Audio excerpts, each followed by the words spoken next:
So, rumor has it that Steve has been on the hunt for bases again. That nasty Steve. He's trying to steal all of your diamonds. But you're not gonna let that happen, are you, sub? Because it's time for 9 secret bases that Minecraft Pro will never find in Minecraft.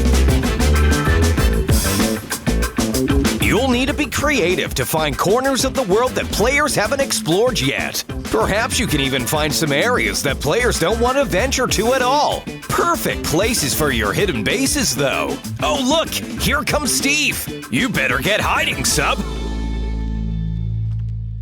Number 1. Below a sand village. Sand is a very unstable block. In fact, the reason most people don't build themselves a base in the desert wastelands is because it can be extremely difficult to dig down or carve out under the sand. No matter how hard you try, sometimes it'll just keep falling. Placing sandstone can help you a little, but some other stuff can too. Ladders, torches, and string are all really useful ways to keep sand held up strong. Find yourself a desert-based NPC village. Carve underneath and use sandstone and these other entities to block the sand from falling. Decorate the catacomb-style chambers of your base, and hey presto! You have your own disguised sand base. These areas are surely going to attract players, but the last thing they would expect to find is a secret base carved underneath all of this horrible shifting sand. Nice one, sub. Number 2. The Ravine's Corner. A lesser-known saying in Minecraft is that every cave holds a secret. That includes ravines, so you should also make sure to check them. Ravines are great to come across, as they split through the world and show off any hidden ores. If you're lucky enough to find some gold, iron, or even emeralds wedged in between these walls, you may have not been paying attention to the darker secrets the ravine holds. More specifically, the ends of the ravine. Players don't often check here, because the 1 to 2 block gaps are fairly hard to maneuver, and there's never usually anything interesting there. Sub, this is where you come in. Building a base exactly where nobody bothers to check is a surefire way to stay disguised, and Steve won't find you if you're lucky. Here he comes now! Nope, he spotted some coal. Only Steve would be more interested in coal than checking for a hidden base. Oh, Steve. We love you, but, well, we love you. Number 3. Stained glass seabed.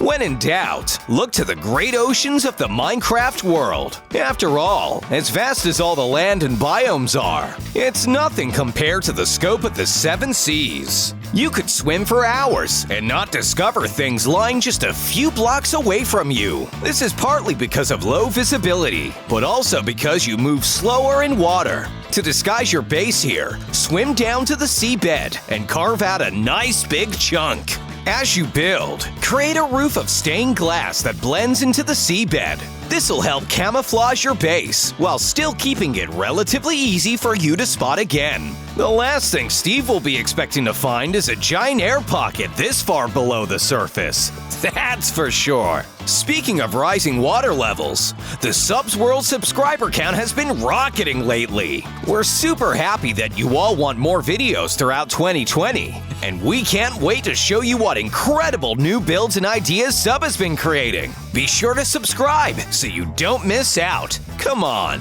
it's only 1 click away. Number 4. The tree's roots. There's no greater disguise than a tree. There are millions and millions of them after all. And the most secretive thing about trees is their roots. Roots don't really exist in Minecraft, but in real life, they extend deep below the ground and create connections in the soil. Wouldn't it be excellent if you took this idea and ran with it to get away from Steve? Well, get to it then! Find a tree completely randomly and dig down. Build your own twisting and winding tunnels of wood. Make sure to use more logs than planks, so that if anyone does accidentally stumble across it, They'll just assume it's an awkwardly spawned natural tree. Of course, Steve isn't going to see the base, but he may see the tree, and soon discover the secret entrance as he chops it down with an axe. If that's the case, make sure to surround the tree's area with some threatening and dangerous traps. No wood cutting in this biome, Steve. Number 5. The Outpost Basement. Hey, Sub! I think I have a good idea. Steve really doesn't seem to like illagers. In fact, most players seem to avoid the outposts, unless specifically trying to get some loot. Maybe consider infiltrating an outpost yourself. Use an invisibility potion and Mission Impossible your way inside. From there, dig a secret hole and begin to expand and build your base. This'll be tricky, as you'll either need an invisibility potion each time you come and go, or you're gonna need to dig yourself a secret tunnel exit further away. Steve may be brave when it comes to stealing your loot, but dealing with an entire outpost filled with dangerous mobs is just not on his to-do list today. Off he goes! Number 6. Within the Glacier.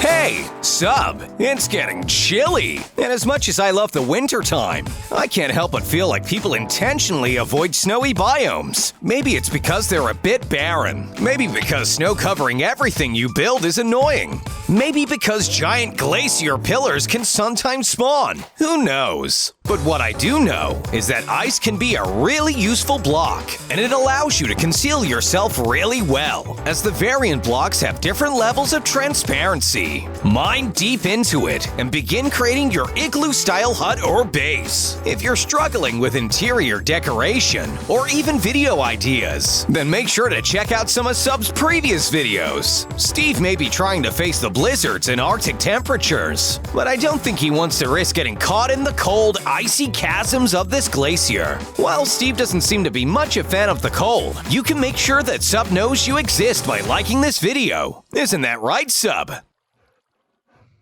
Number 7. The Taiga Moss.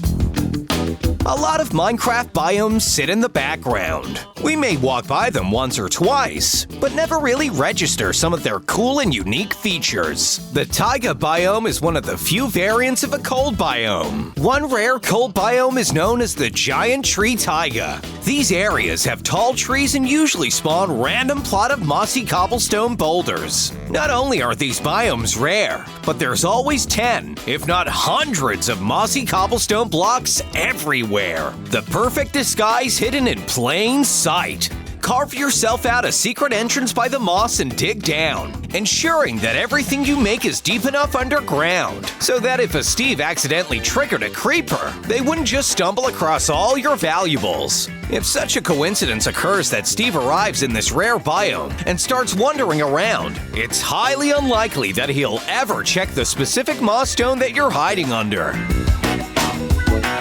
Number 8. Below the lava pools. You might just consider heading to the Nether as Steve starts to get a bit too big for his boots. The Nether is a region of netherrack wastelands that'll soon be updated in 1.16. For now, however, they're still considerably barren. The only source of light here are hanging glowstone chandeliers and lava lakes. These lakes being the location of your next base. Drink a fire resistance potion and dive right in. Cave out some areas and block the lava to create some air. Place down your furniture and make sure you do not build anything out of wood, because as your base is hidden within lava itself, you'll need non-flammable materials.